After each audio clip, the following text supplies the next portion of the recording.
Well, right now you're in for a real treat. Dinner at Jake's Old City Grill, a place where you get a heaping helping of history with every entree. No charge. That's right. The food and the atmosphere at Jake's are as good as the walls are fascinating to read. Because this historic, upscale, but casual eatery has been an important part of Saginaw since way back in the middle 1800s. Another absolutely fascinating part of this place is its proprietor, Paul Barrera. He's a lifelong Saginawnian who has more incredible stories than his great steaks have sizzle. And if you can get him to share a few, you'll leave here with your mind, body, and spirit completely satisfied. And speaking of spirits, time to share a potent potable with Paul. Now, Paul, as you know, full disclosure, we had dinner here a few weeks ago. Yes. And if you hadn't brought the grappa out at the end, I would probably remember more of the dinner, but you're probably as fascinating a person as this building is. I mean, your history in this town. Well, thank you. I just consider it's just life. So you grew up here. Yeah. How did you end up owning this historic building? That question has been asked by a lot of people, but I had a little pub a mile away, and I had delusions of adequacy, and I wanted to expand. This building became available. And Old Town Saginaw at that time was somewhat desolate, certainly underappreciated. The building became available. I bought it, and everybody said, "You're buying what? Doing what? Where? Are you out of your mind?" Now, the first thing that you see when you come in is this huge portrait by the front door. By the front door. Is that Jake? Because you're not Jake, you're Paul. I'm Paul, yes. Well, Jake was one of the bountiful little things that I found when I did research.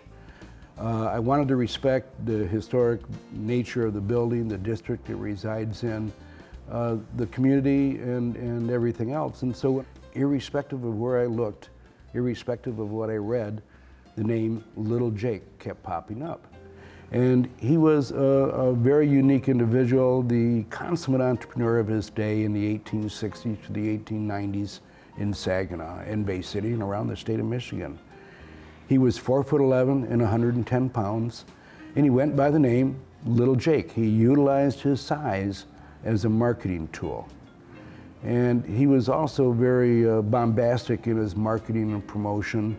He would, if there was a circus, he would hire an elephant and a marching band to go through the streets of the town and end up in front of his store. He would do just countless promotions of that nature. Yeah. The food, amazing.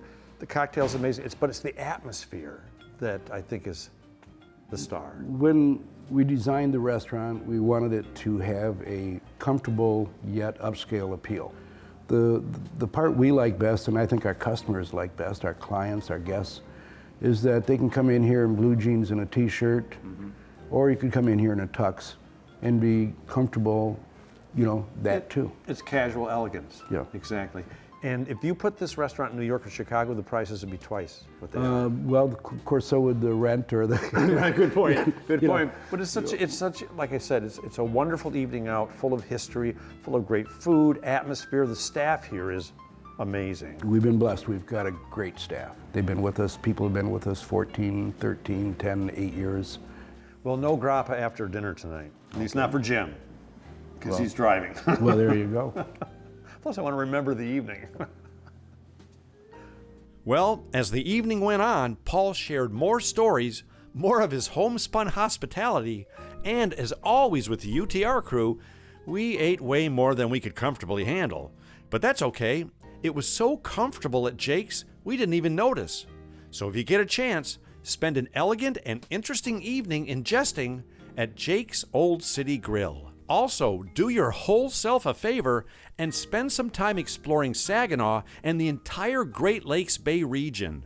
It's a part of pure Michigan you won't soon forget.